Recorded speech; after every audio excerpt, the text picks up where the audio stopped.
Agama dan sains pada era Big Data memiliki peran yang saling melengkapi dalam menghadapi perkembangan teknologi yang makin pesat. Sains membantu manusia memahami dunia melalui penelitian, data, dan bukti empiris. Sementara agama memberikan nilai-nilai moral, etika, dan pedoman hidup agar kemajuan ilmu pengetahuan digunakan secara bertanggung jawab. Di era Big Data, ketika informasi dapat diakses dan disebarkan dengan sangat cepat, keduanya diperlukan agar manusia tidak hanya menjadi cerdas secara intelektual, tetapi juga bijaksana dalam mengambil keputusan. Halo teman-teman, sebagai bagian dari generasi Z, saya merasa lingkungan digital saat ini bukan lagi sekadar alat, melainkan sebuah budaya tempat saya hidup sepenuhnya.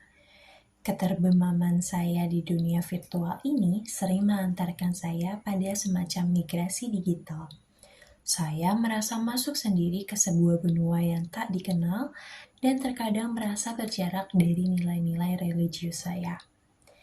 Di tengah era Big Data ini, saya bertanya-tanya, masihkah ada ruang bagi iman saya?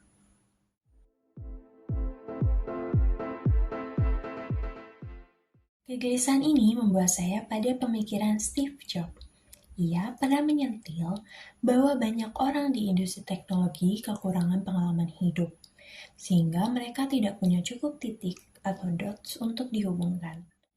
Akibatnya, solusi yang dihasilkan seringkali kaku dan linier. Bagi saya, di era di mana data dianggap aset terpenting, iman adalah salah satu titik krusial itu. Iman memberikan saya perspektif luas agar desain hidup saya tidak sekadar menyelesaikan tugas, tapi benar-benar membuat perubahan yang bermakna.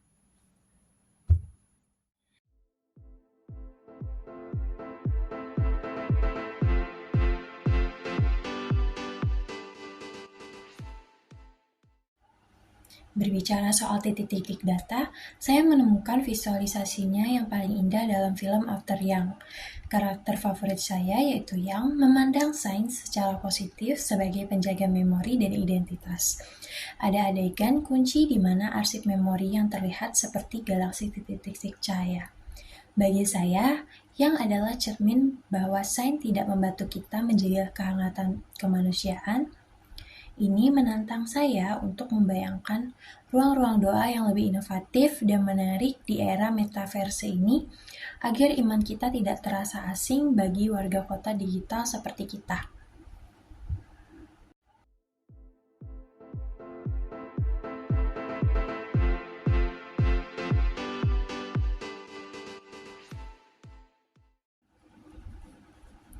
Lalu, bagaimana saya mendamaikan nalar sains dan iman? Jawabannya, saya temukan pada metafora indah dari Paus Yohanes Paulus II. Beliau menyebut iman dan akal budi bagaikan dua sayap yang membawa roh manusia menuju kebenaran.